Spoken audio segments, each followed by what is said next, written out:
কোথাও খাস তালুকে বিজেপি বিধায়কের গাড়ি ভাঙচুর, কোথাও দলের কর্মীদেরই বিদম্মার বিজেপির একাংশের, কোথাও আবার দলের নেতার বিরুদ্ধে টাকা তোলার অভিযোগ বিজেপির।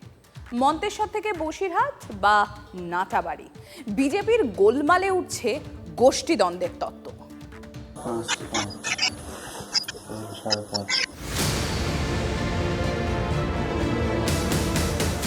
বিজেপির মণ্ডল সভাপতির টাকা গোনার ভিডিও ভাইরাল, তাকে বহিষ্কারের দাবিতে পথে বিজেপি কর্মীরা।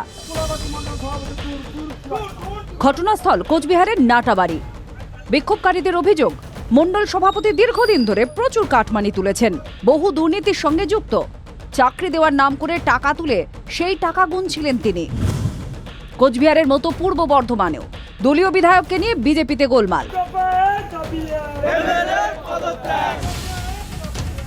বিজেপির বিধায়কের গাড়ি ঘিরে উঠল স্লোগান, দলের বিধায়কের সঙ্গে তর্কে জড়ালেন বিজেপি কর্মীরা।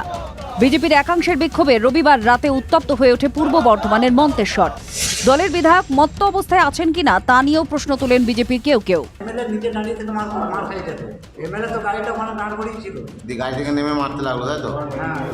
অভিযোগ, বিজেপির বিধায়কের অনুগামীরা বিরোধী গোষ্ঠীর কর্মীদের উপরে হামলা চালায়। তার প্রতিবাদে বিজেপি বিধায়কের গাড়ি ঘিরে বিক্ষোভ। পুলিশ পরিস্থিতি সামাল দেয়। 2016 উপনির্বাচনে জোড়াফুলের টিকিটে প্রথমবার মন্তেশ্বরে যেতেন সৈকত মাজা, পরে শিবির বদলে বিজেপিতে যোগ দেন। এবার মন্তেশ্বরে সৈকত হারান প্রাক্তন মন্ত্রী সিদ্দিকুল্লাহ চৌধুরীকে। তরুণ নেতাকে নিয়েই বিজেপিতে অসন্তোষ।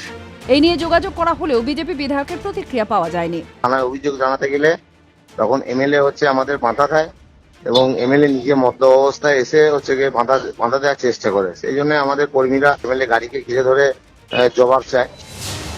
মন্তেশ্বরে বিধায়ককে নিয়ে বিজেপিতে মতান্তর, আর বসিরহাটে বিজেপির দুই গোষ্ঠীর তুমুল মারপিট। বিজেপির বুথ মিটিং ঘিরে অগ্নিগর্ভ হয়ে ওঠে শাকচুরা বাগুন্ডি পঞ্চায়েতের কাথুরি এলাকা। বিজেপির বুথ সভাপতি সহ 4 জন আহত হন। পদ্ম শিবিরের দুপক্ষই একে অপরের বিরুদ্ধে সুর চড়িয়েছে। বিজেপির মিটিং হচ্ছিল, কতগুলো লোক এসে যদি আরম্ভ করলো। এবার আমার স্বামী তমাল ঘোষ মারপিট, ওকেই মারলো, বুকে মারলো। যে তমাল, ও ভেবেছে ওর যে রাজত্ব, ও যে দাদাগিরি করবে, আমাদের মতন কিছু ভালো মানুষ বা শিক্ষিত মানুষ যদি এগিয়ে আসে তাহলে ওরা হয়তো রাজত্ব চলে যেতে পারে।